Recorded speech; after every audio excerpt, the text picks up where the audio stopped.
Not every mansion is a palatial 25-room estate. Some are designed with more eclectic tastes in mind. And while they're still amazingly comfortable places to live, any visitor will likely be more interested in the architecture than the couches and beds. Here are the 10 most bizarre mansions in the world.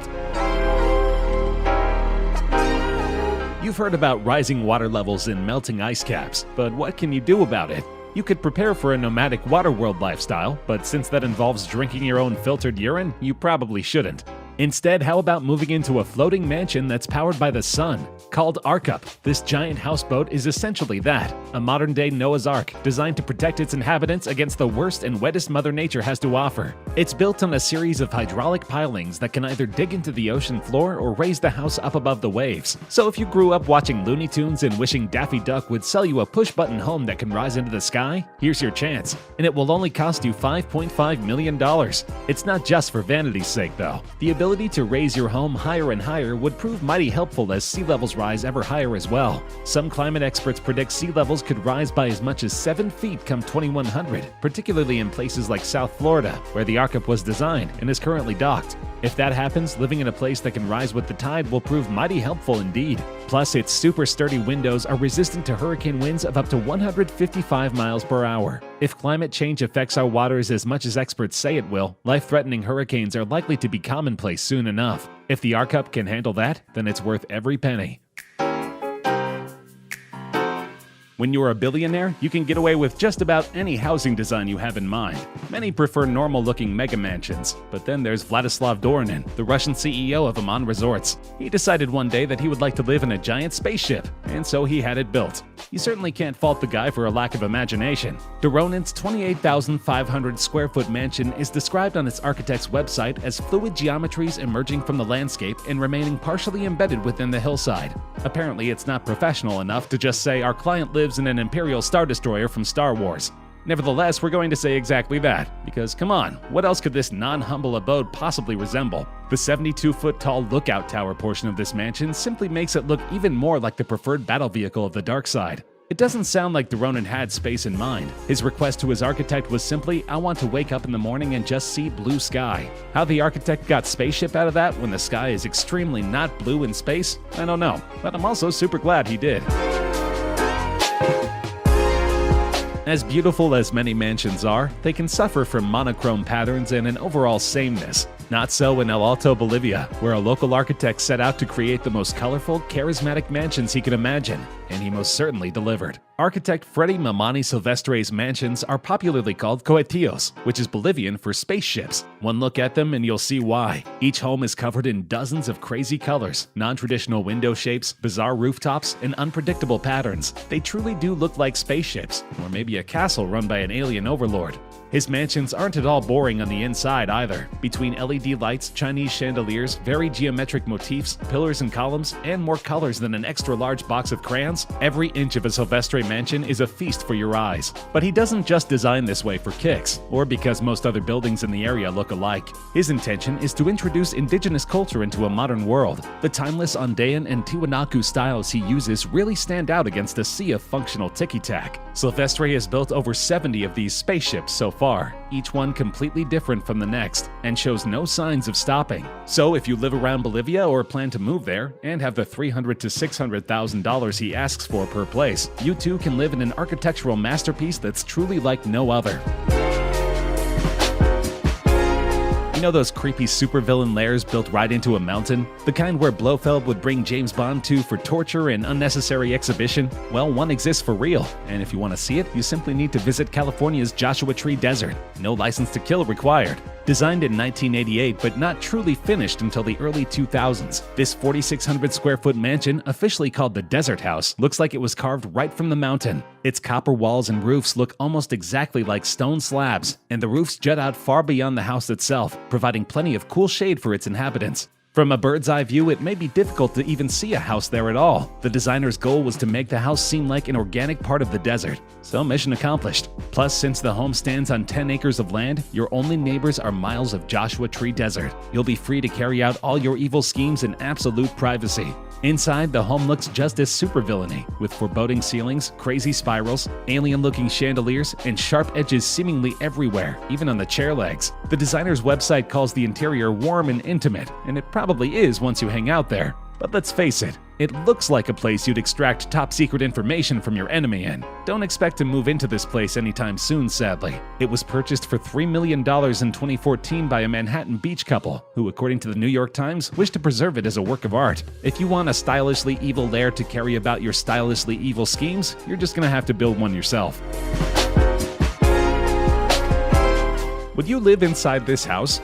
Would you live there with a mouse? Don't worry, that's my one and only Dr. Seuss rhyme, but I had to do it because this mansion looks exactly like something the good doctor would have drawn for one of his books. Technically called the Goose Creek Tower, everyone who isn't the owner calls it the Dr. Seuss Tower. How else could you describe this thing? It's a house with another house built on top. Then there's another smaller house on top of the second house, and this pattern continues until there are 4 increasingly smaller houses piled on top of one another. If that's not head-scratching enough, sitting on top of the 4th house is a 185-foot tower. You may be wondering what Seussical masterpiece the designer ripped this house from. The answer is none of them. People don't call it the Seuss house because it came from any particular story. They call it that because it could have come from one. Though if any Seuss character would live here, it would probably be the Cat in the Hat. He could use all that extra tower space to store his giant hats. But what is it used for? Well, according to owner and designer Philip Wiedner, he wants to install a telescope at the top, as well as launch a ham radio station. He wants to call it Radio Free Goose Creek, but I think Radio Free Whoville makes far more sense.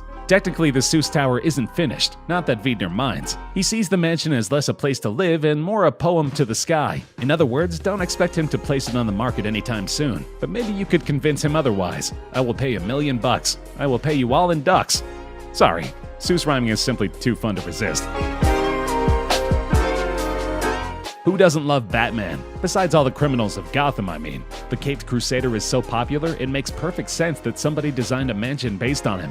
San Miguel's Steve Rude did just that, building his very own Bat Casa.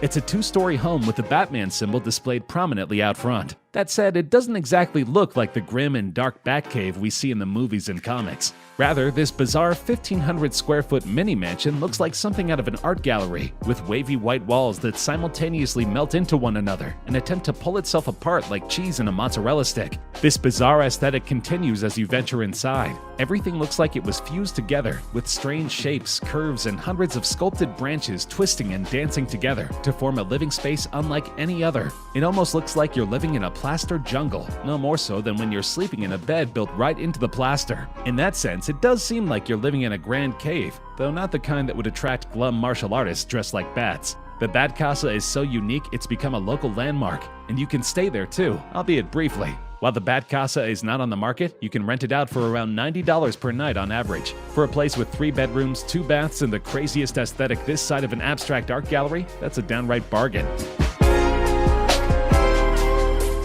Living in the mountains is hard. Living near a mountain, however, inside a luxury mansion over 100 feet in the sky, surrounded by trees with no nosy neighbors, is both easy and desirable. Officially known as the Pausolaro House, many call this 10-story estate the Falcon's Nest instead, and for good reason. It features living quarters that reach up to 124 feet in the air, a 2,000-square-foot solarium that looks like a nest, and a tower atop that might as well be a majestic falcon. Set against a backdrop that includes the 6,500-foot Thumb Butte Mountain, living here is essentially like living inside a movie.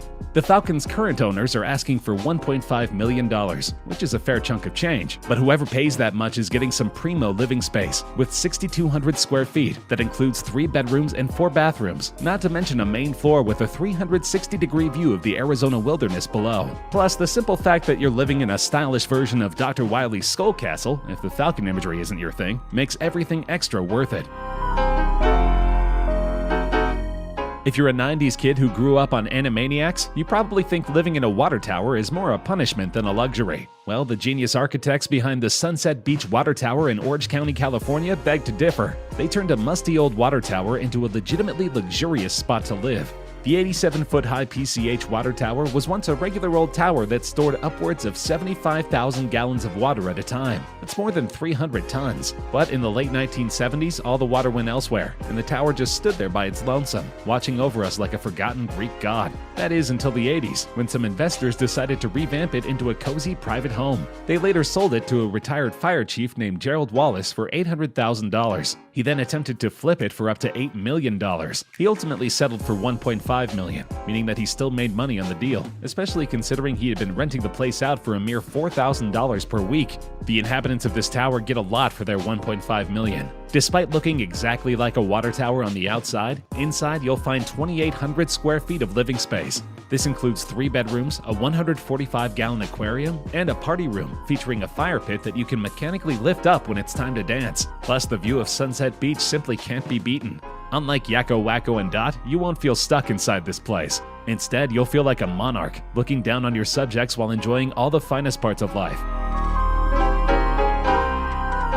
We all know about the traditional multi-floor home setup. Living room and kitchen on the bottom, bedrooms on top. Well, here's a mansion that flips that setup on its head, literally. Located in Beverly Hills, California, this upside-down house features its living quarters on the top floor, placing the bedrooms on the lower level. That's probably a little jarring when you first move in, though it does make sense. After all, if you're so tired that you just have to go to bed now, why would you want to climb a bunch of stairs to get there? That's not the reason this $3.2 million mansion's architects designed their house this way, though. The area they built on contains over 100 oak trees, all of which are federally protected from lumberjacks coming in with their axes and turning them into toothpicks. So to build a multi-floor estate, they had to build one of the floors directly into the hillside. And since the only earth-level floor is entirely see-through, it wouldn't make for a ton of privacy when getting your sleep on. But if you're sleeping in the basement surrounded by protective greenery, you have as much privacy as you need. So while it's not literally an upside-down house like Dracula's castle in Symphony of the Night, it's still mighty bizarre in its own right. Plus, it features no evil vampires, which is always a plus when looking for a comfortable place to lay your head.